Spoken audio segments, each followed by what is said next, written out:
Welcome to Doublespeak.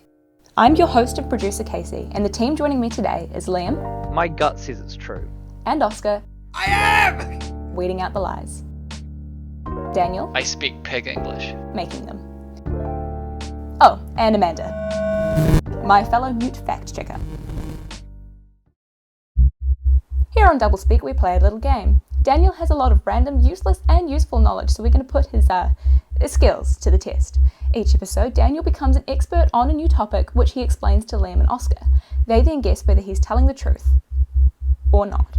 Liam and Oscar get a point if they agree with each other and get it right, otherwise Daniel wins and gets the point. So, currently the teams are sitting on 1 point each, and this week we have a little bit of an interesting story for you all, and it revolves around a battle during the French Revolution. Away you go. Is that my cue to start? Yes. Okay, so this battle is called the Battle of Valmie. I'm just going to call it Valmy. It could be Valmie. I don't know. It involves, like, Prussia, Russia, France, etc. We apologise to any French speakers. Yeah, I speak pig English.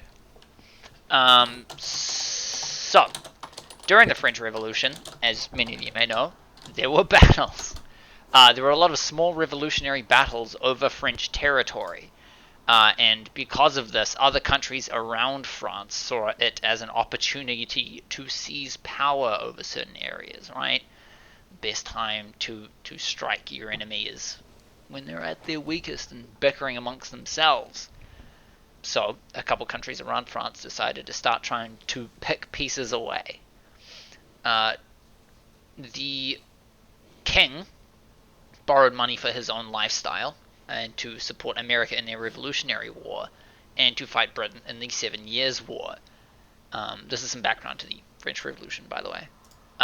Because of this, he had to raise taxes on his citizens, which made the poorer and the lower class people of France mad. So the lower class were already paying more taxes than the upper class, which kind of ties back to the bread with Marie Antoinette saying, let them eat cake, because they wanted to have white bread rather than rough, grainy bread. So there was a large amount of poverty, and got to the point where the lower classes decided to have an uprising, and they overthrew the aristocracy and guillotined a bunch of them, and then eat the rich sort of ideology started, and that's where the saying came from. There is a quote here on our sources: "When the people shall have nothing more to eat, they will eat the rich," from Jean-Jacques Rousseau. Casey, do you want to send in some of the maps? Yeah, absolutely. We have some maps. We have maps. I will send them into the Discord. Maybe. That's cool. Potentially. Do you Okay, have okay. Hold fire on the maps. Do you have a date for when this battle occurred? I think I might have missed it. Well, there hasn't been one so far, but we're getting to the approximate date. This is just background at the moment. Oh, okay. So we're still talking about the French Revolution at the moment. Yeah. So the battle started because of the initiation of the French Revolution, which destabilized the main power structure of France, which is an excellent opportunity for the countries around France to seize land and power and everything, because there currently isn't really much of a force that could fight back if their leaders have just been killed. So, into the group chat, I have sent a couple of maps. So the first map that you'll see is obviously the Kingdom of Prussia and the Empire of the French. And the second one is just the bigger Prussia, sort of, I don't even know how to pronounce it. Big Prussia. Just the bigger Prussia. region in red. Oh, so that's Prussia, but like zoomed out a bit, or zoomed in a bit. Zoomed in, yeah. So there's a little bit more details of how the empire is. Damn, Austria was huge. Yes! That's sad. Very big. So much has changed, Switzerland's just sitting down there. as always. So, on the 20th of September, 1792, sorry, I got my numbers wrong the wrong way. In 1792, the Prussians were worried about the very quick adoption of republicanism in France. It was causing the French to fight amongst themselves and imprison and guillotine many of their monarchs,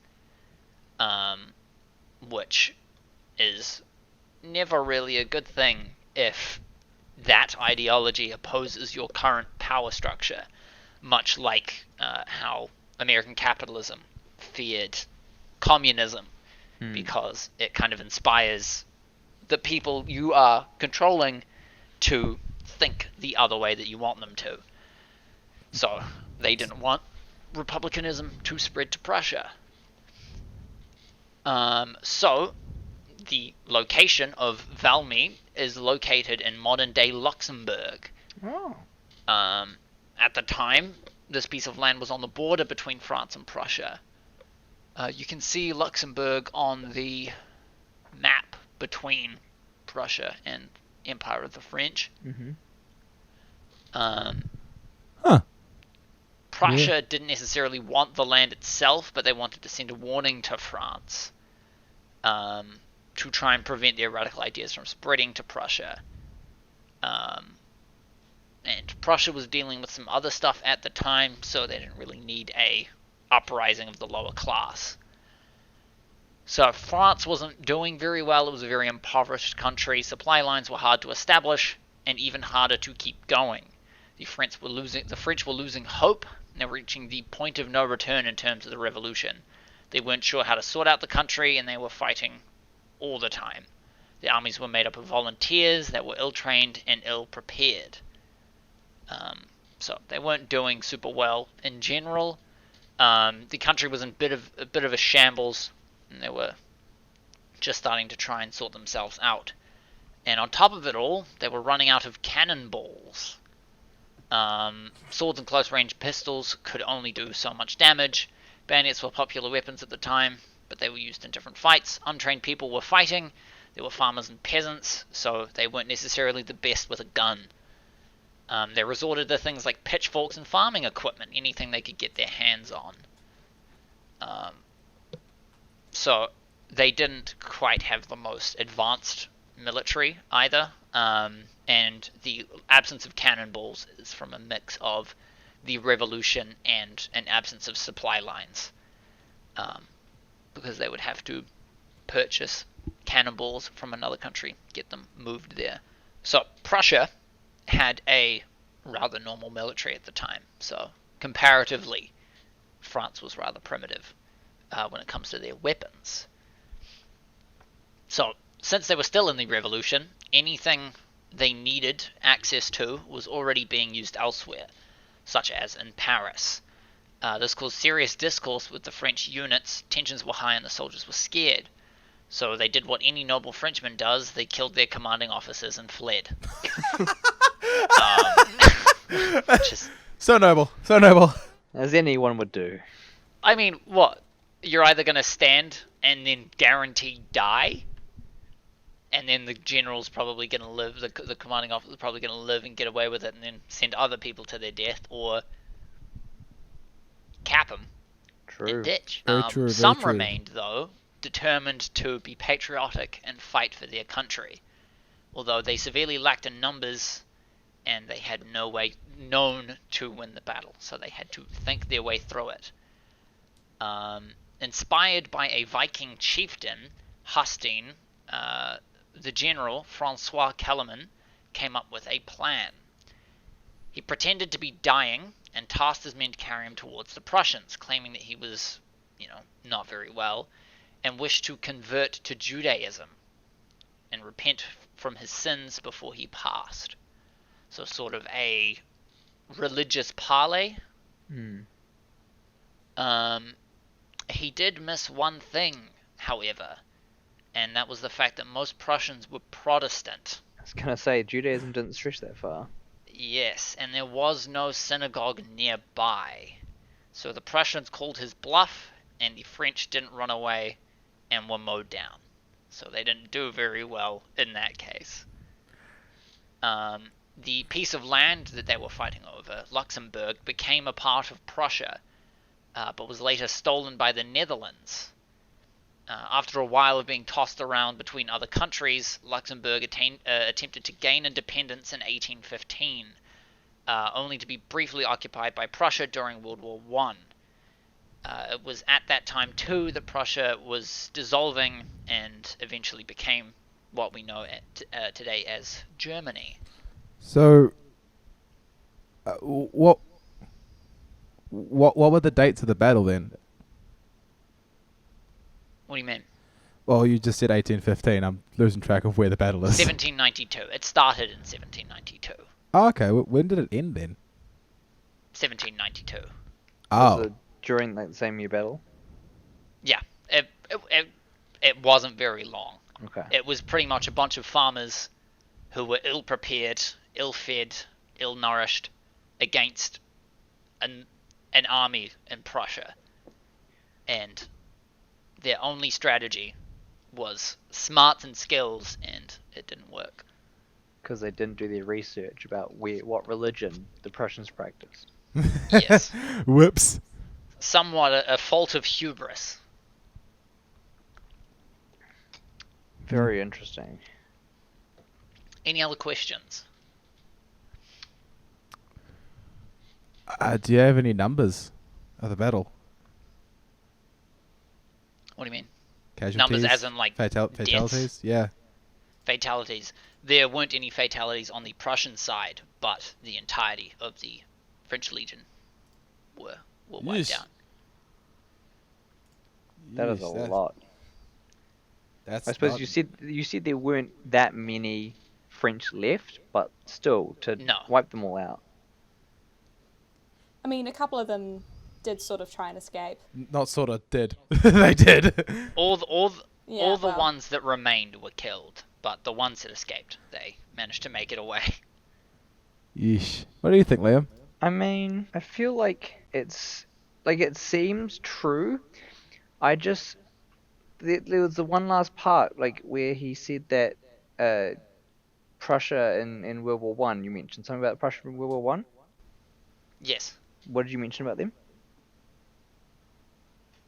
Luxembourg became a part of Prussia and was occupied by Prussia during World War One. Was that like Prussia as an independent country themselves? Prussia as an area. Okay, because I was going to say Prussia was not independent during World War One. No. It was occupied. Like, it was part of Germany. Hmm.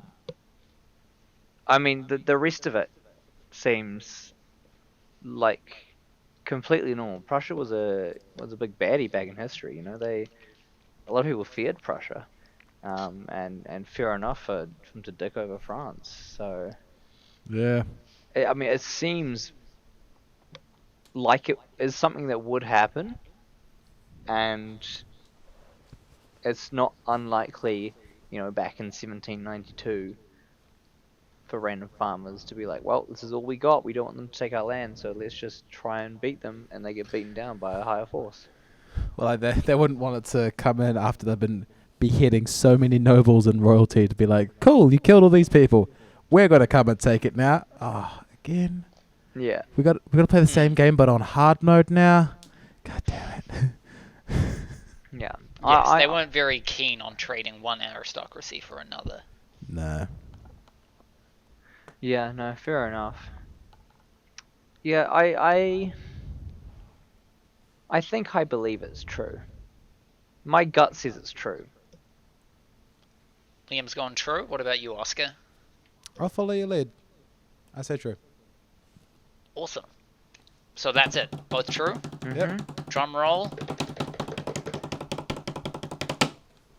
It was false. Okay, what about it was false? Everything past the French Revolution. So there was no battle. There was a Battle of Valmy or whatever, but the French actually won it somehow. Yeah, and I made up like all of the, and it actually happened in Paris. The date was correct, and obviously the French Revolution was correct, but like everything from that point onwards was just bullshit. There was actually only about 500 deaths. I think it was like 300 French and then 200 Prussians but somehow the French still won because they just kind of didn't stop, and then the Prussians got scared and then fucked off. That does not sound like You the said French. you said it happened in Paris. Yeah. The But actual it's- battle happened in Paris. So the Battle of Valmie happened in Paris. Yeah. Seems weird, What? but alright. Yeah. Like Alright, then. because like Paris is quite a way into the French Empire. Yeah, so it had been going on for a lot longer. We'd kind of, I'd kind of like condensed it a little bit. So the French government anticipated events by declaring war against Austria on the 20th of April and invading the Austrian Netherlands. Hang on. Yeah, and then kind of inspired by this, the monarchist powers, who are obviously scared of the French. republicanism, it's not the That word, one. but The you know, Republic. yeah, they were scared of the Republic appearing, so they kind of went, well, if the other monarchies are going to fight, then we should probably fight too. Mm. Yeah. So the actual belligerence of it was the Kingdom of France versus the Kingdom of Prussia, the Holy Roman Empire, and the army of Conde. I'm going to pop the link in that I was listening to. And Francois Calaman is an actual person, but of course the lie about the battle. Yeah, like it all sounds very plausible. When you see the Viking tale, I went, oh, I know that one. And he probably was inspired by him too. I saw it on Vikings. It must be real, right? Well, yeah, I mean, that's clearly an accurate show. Yeah. Viking mean raider. We see them raid and show.